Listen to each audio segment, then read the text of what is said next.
Aloha everybody, welcome back to the Kaiwaza channel. I am Kaiwaza, aka John Charles. Just having a little tea this evening. Kind of got a little Frankenstein blend in here of peppermint and Chinese detox tea. I ate something the other night that didn't exactly agree with me, and I'm sort of still getting that out of my system, I think, and detox. It's a new day, a new year. We all need to cleanse anyway, right?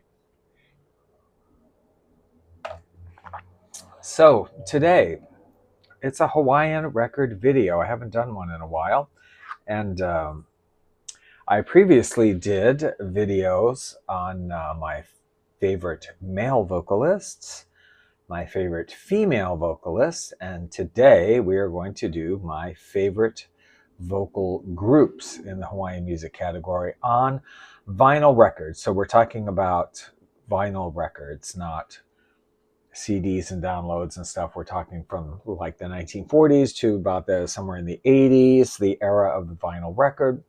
You can see I have a collection of Hawaiian music. This is about 2/3 of it. There's another whole shelf and part of a shelf in the bedroom. That's all Hawaiian records.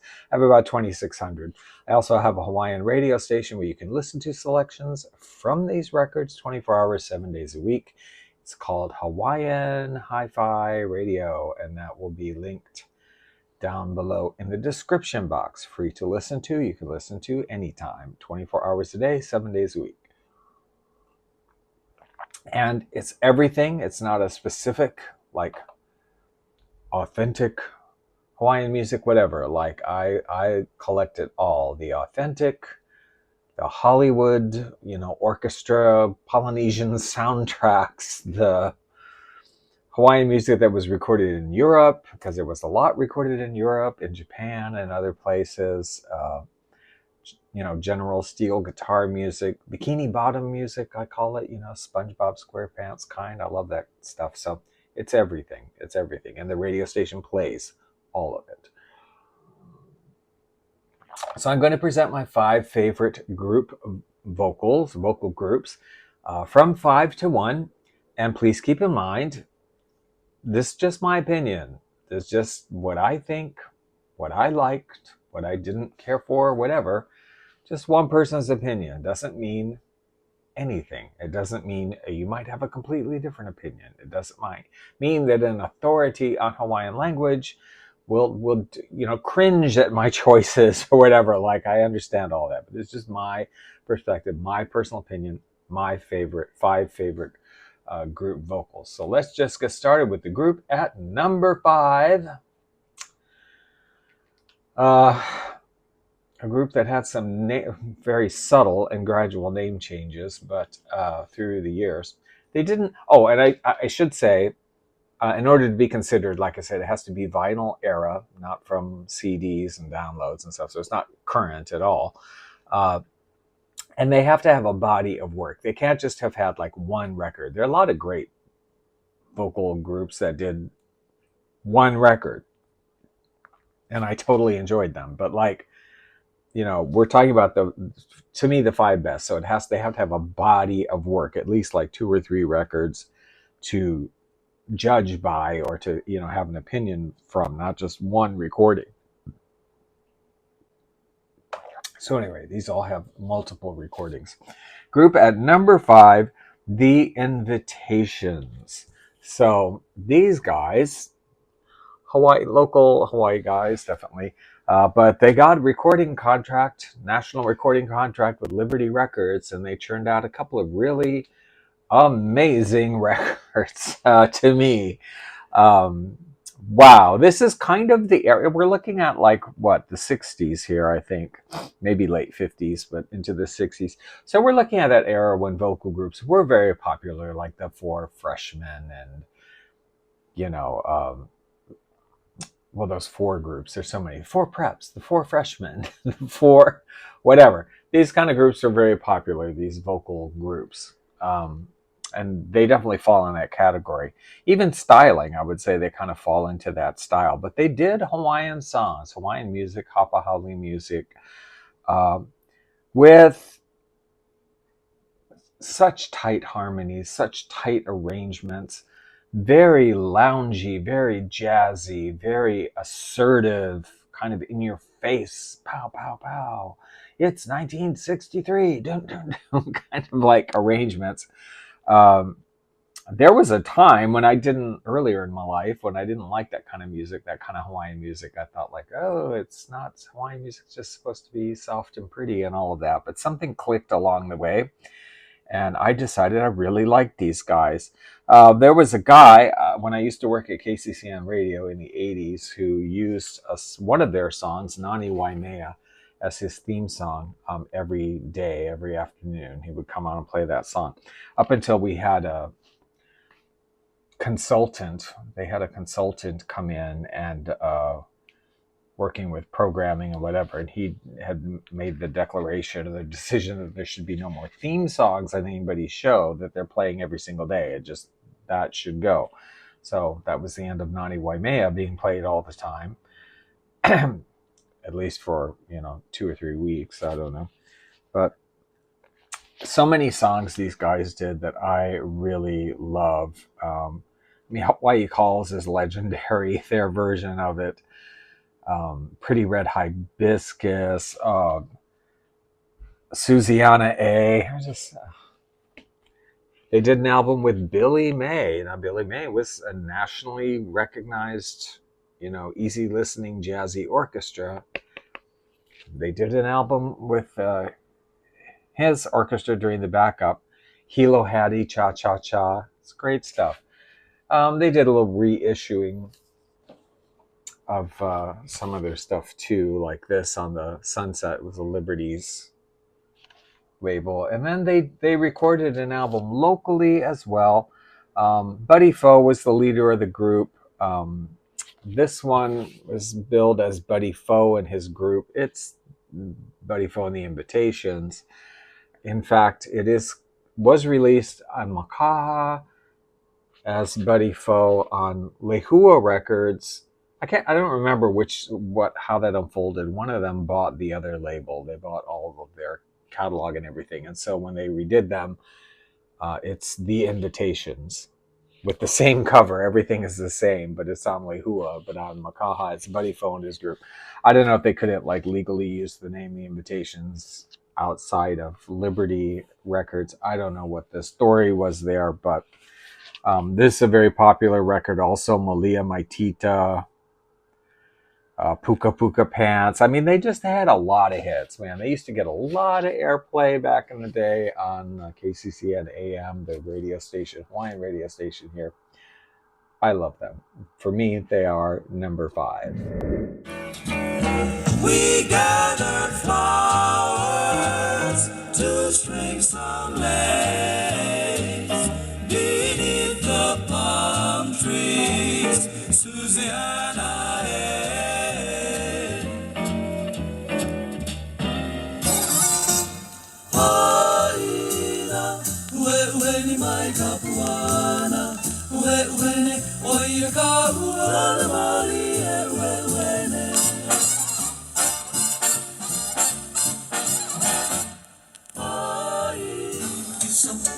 Malia, my tita, come and dance with me. Let's do the hula, so come to me. Malia, my tita, and dance to the hula with me. Malia, my tita. Now at number 4 is a somewhat related group in that it's kind of from the same time period. I'm not going to say the same style, but they're both very, very loungy groups. They're not the standard ukulele, steel guitar, falsetto singing, which is absolutely beautiful, but that's sort of traditional Hawaiian. They're in that sort of, we're in the 60s and we're loungy and we're groovy, we're Hawaii now, like I'm talking about the Paradise Serenaders, who also have some subtle name changes going on, but Paradise Serenaders.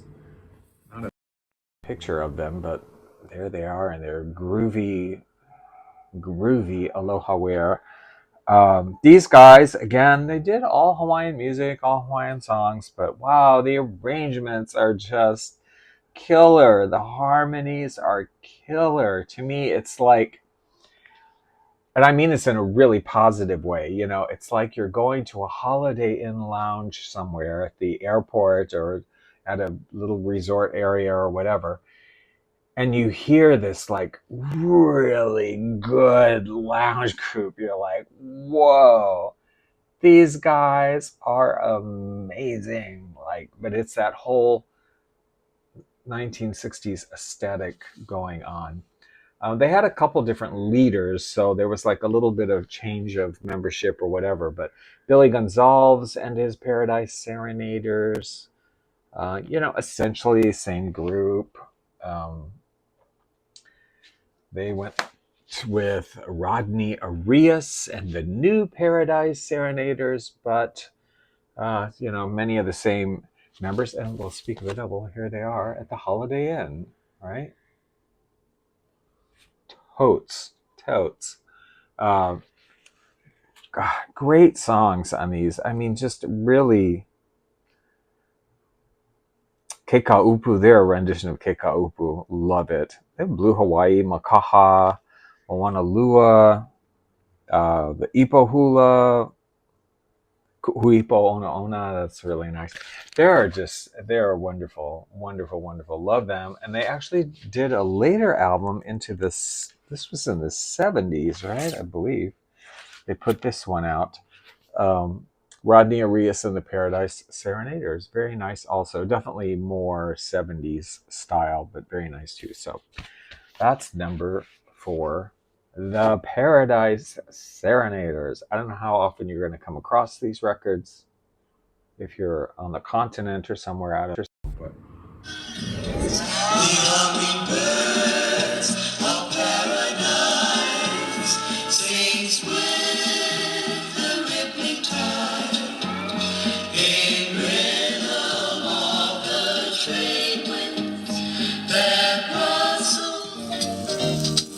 E maua e hopolani hone, kahana e kuhui kalai.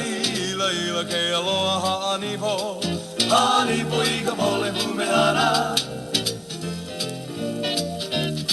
E maua e hopolani hone, kana mai ne, aona na kui ea. Ka holu o kala, ao keke ave.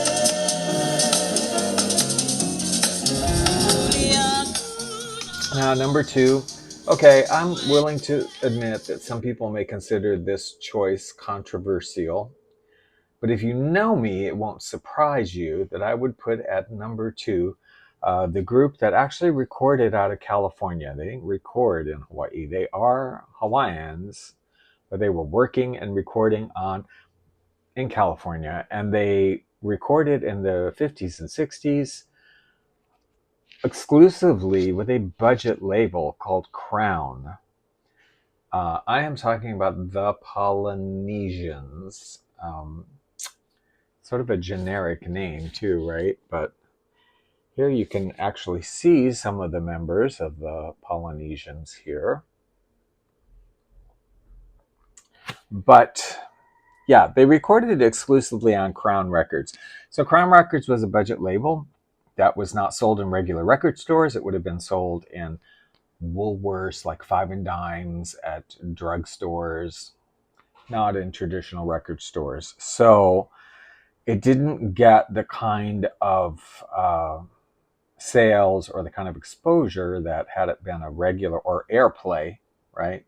Airplay even had it been on a Columbia or whatever, sold in regular record stores.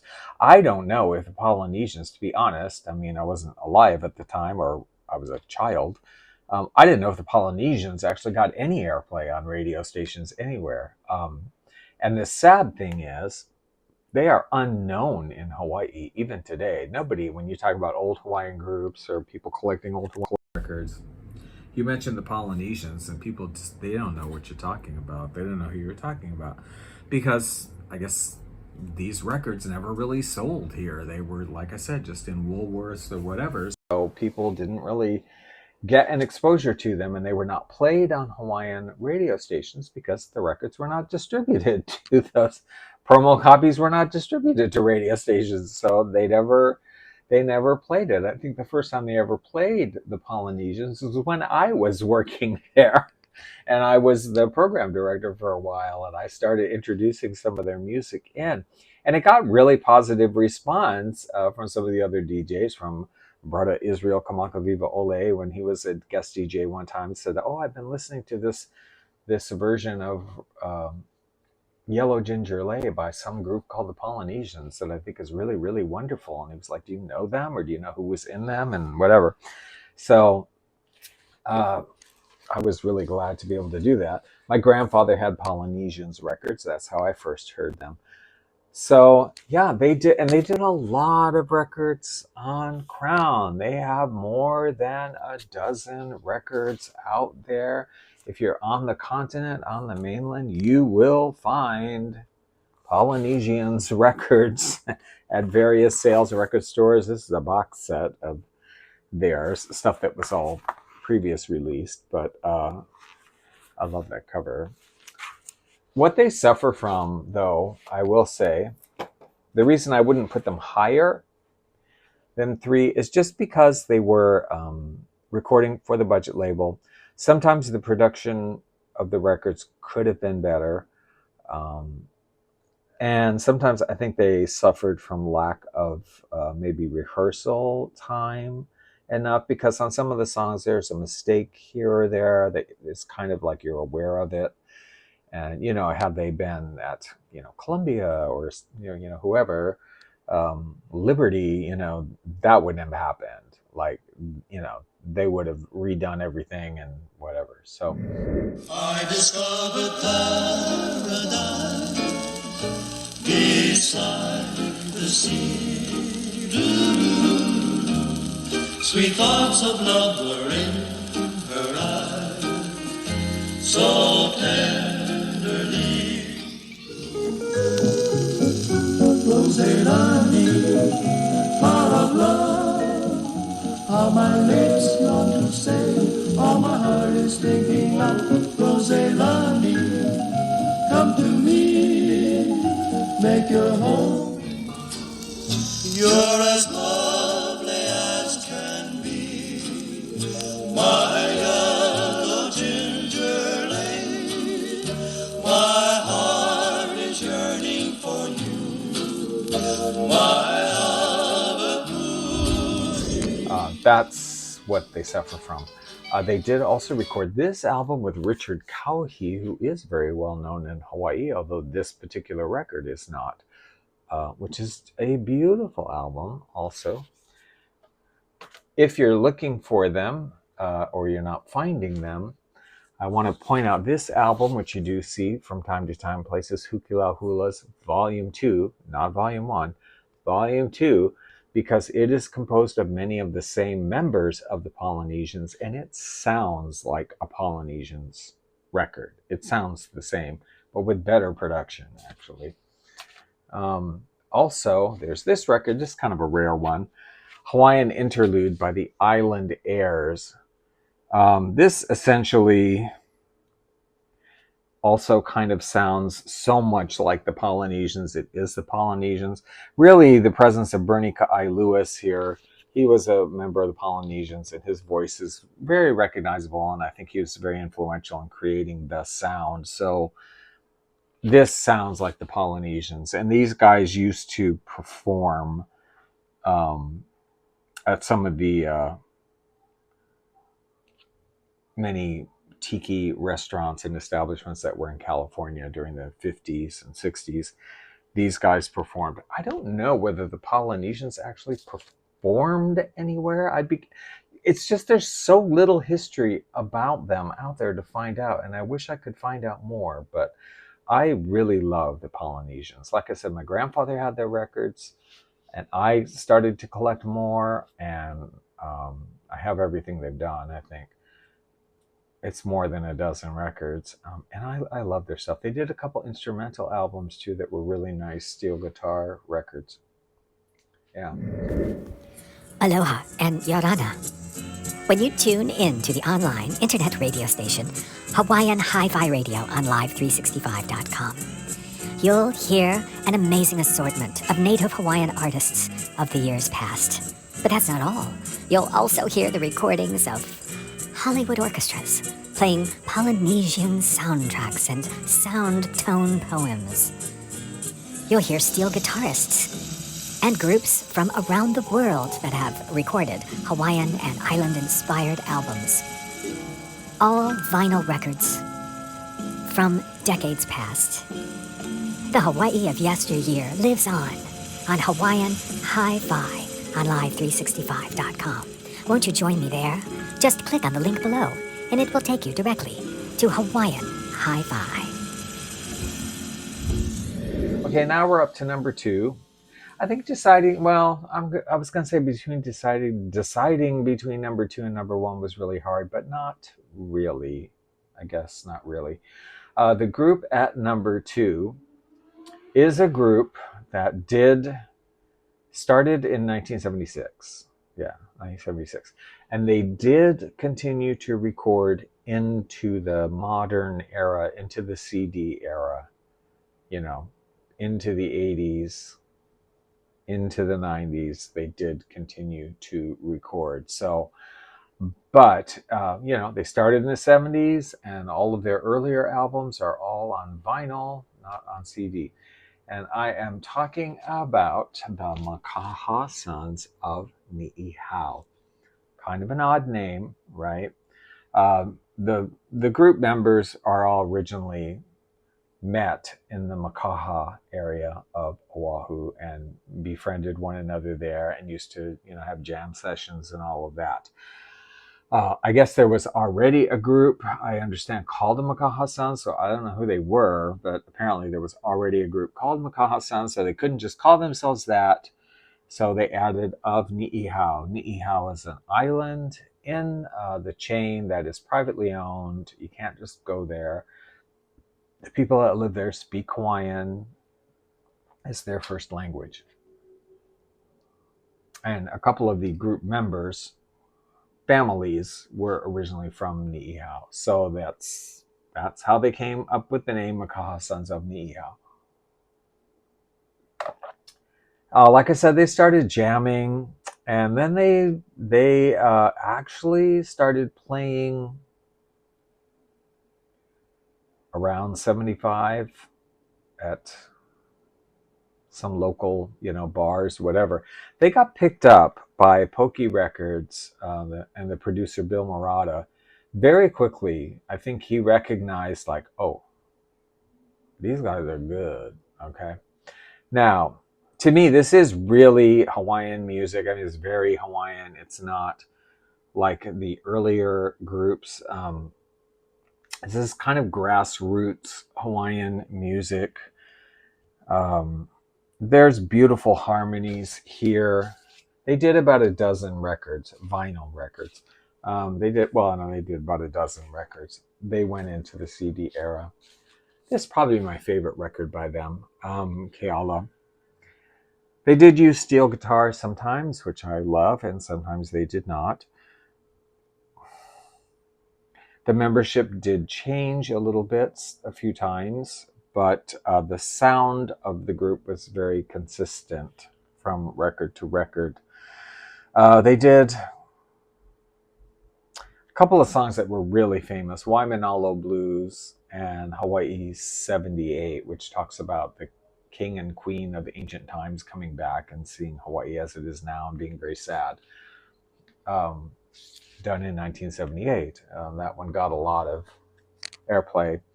This was their last record, vinyl. After this, they went to CD and they continued recording.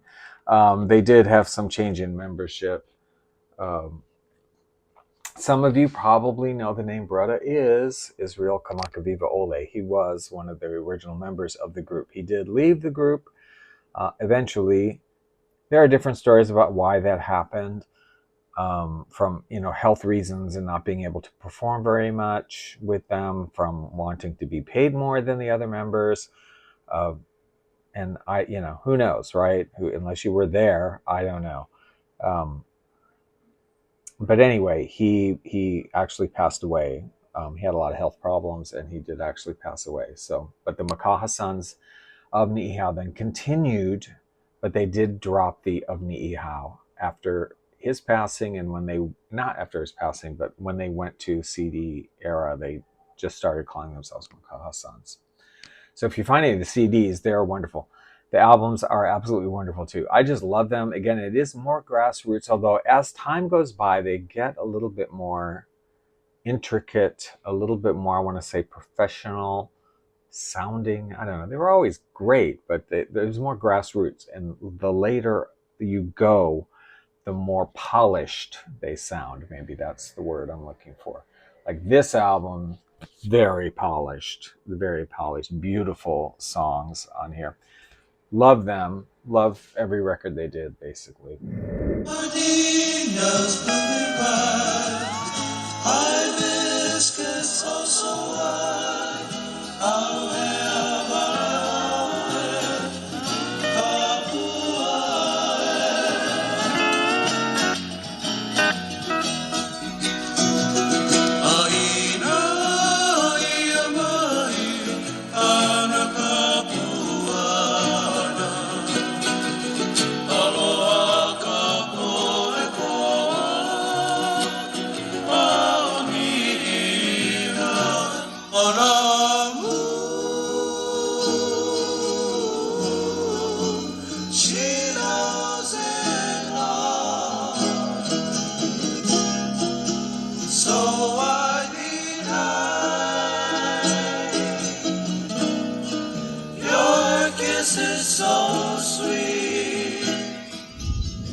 Finally, we're up to number one. This is longer than I thought it was going to be. Sorry.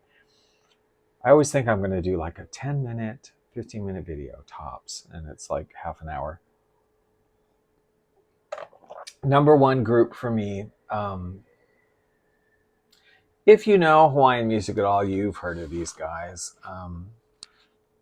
Whether you have anything from them in your collections, maybe not. If you're not in Hawaii and you're on the mainland or on the other places in the world, I don't know how accessible their music really is in other places, because it was recorded and distributed here in Hawaii. So I don't know if it really traveled out that far.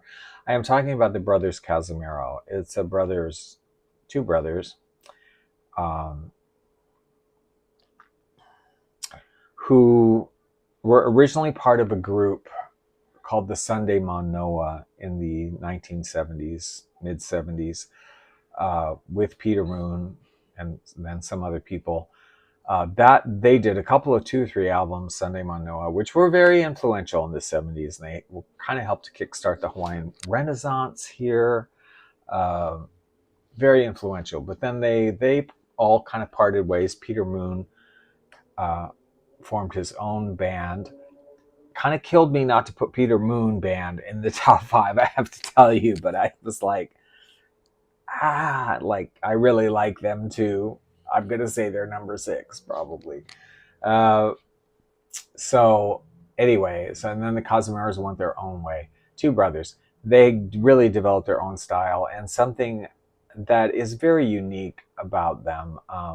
They really elevated, really elevated Hawaiian music to something, I don't know, what do you almost want to call it, like neoclassical or something.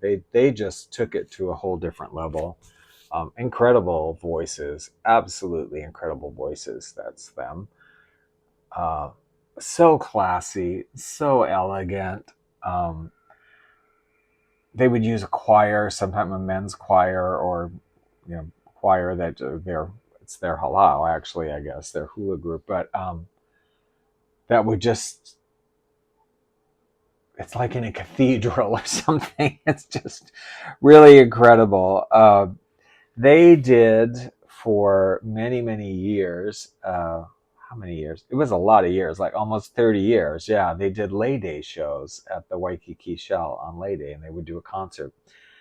I went to a few of them. I think most everybody in Hawaii during that time went to at least a few of them, if not every year. They ran from 1978 to 2007. They did beautiful shows. They performed all over the place, all different nightclubs. Back in the day when all of the hotels had showrooms and stuff, they played at a lot of places, but they had a very long stretch, 12 years at the Monarch Room in the Royal Hawaiian Hotel. So you know when you're at the Monarch Room in the Royal Hawaiian Hotel, you've made it. I mean, that is, you are the, the prima donna star or whatever of Hawaiian entertainment if you're at the Monarch Room. Probably my favorite record by them is this one that came out in 1982, Hawaiian Hula Eyes. This one is all music you can hula to. It is hula tempo, and I really like it. What the Cazimeros would do, okay, they would always write some of their own music, which was, they wrote some beautiful, beautiful songs.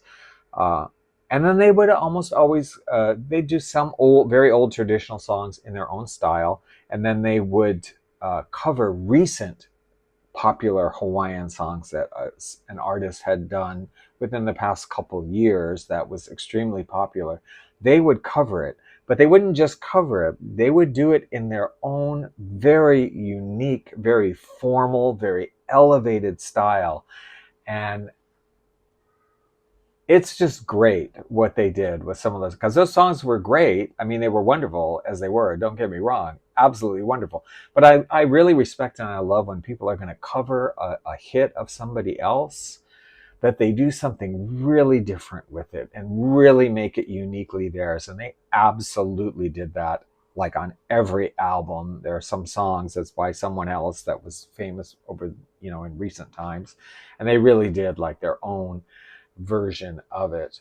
I also particularly love this song on this album, The Sound of the Sea, or Island in Your Eyes, rather. Island in Your Eyes. They did about a dozen records also. They did a lot. The song Ka'ena on here, I think is like the perfect match for somebody's voice with a traditional song that is just, you have to be able to sustain a note for a long time. And their rendition is just, oh my God, it's beautiful. It's so beautiful. Yeah, what more can I say about them? They're not recording anymore. One of them just actually passed away recently, like a year, maybe 2 years ago. So yeah, they also recorded into the modern era, into the CD era. So they started in the 70s as their own group. They recorded all the way through 70s and 80s, like about a dozen record albums. And then they continued to record into the CD era. So you can find CDs of theirs that were done after the vinyl era. But, and the reason, like I said, I love 1 and 2 groups a lot. And I will confess that when I'm just going to listen to a Hawaiian group, a vocal group, I'm just going to want to listen to an album, I don't usually run to the Cazimeros. That wouldn't be my first choice when I just want to listen to a group. But because their style is very stylistic. It's very different. It's not typical. And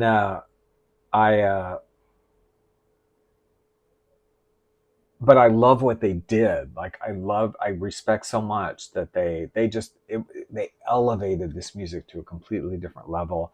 And the remakes, how they covered somebody else's tunes, or how they would treat an old traditional tune and do it still in a traditional, beautiful way, but just like, wow, really elevated. They did amazing stuff, never to be duplicated. I don't think you'll ever have a group like them again. I mean, famous last words, who knows, but I don't think so.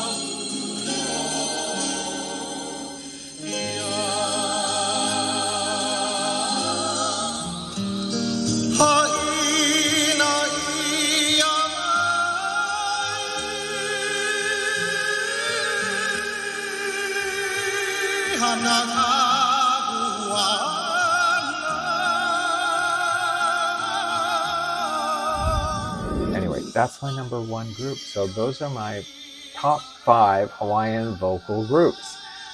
Invitations, Paradise Serenaders, the Polynesians, Makaha Sons of Niihau, and the brothers Cazimero. I hope you liked that video. If you did, please give it a thumbs up. I'd love to hear your opinion on who you like. If you're familiar with this music, artists, vocal groups specifically that you really, really liked. I could have done Hawaii Calls, Webley Edwards, and Hawaii Calls too. I mean, that is somebody else's, probably number 7, you know, I don't know. But anyway, thank you for watching, and we'll talk to you guys later. Don't forget, you can listen to Hawaiian Hi-Fi Radio anytime. Just click on the link below or go to live365.com and enter in the search for Hawaiian Hi-Fi.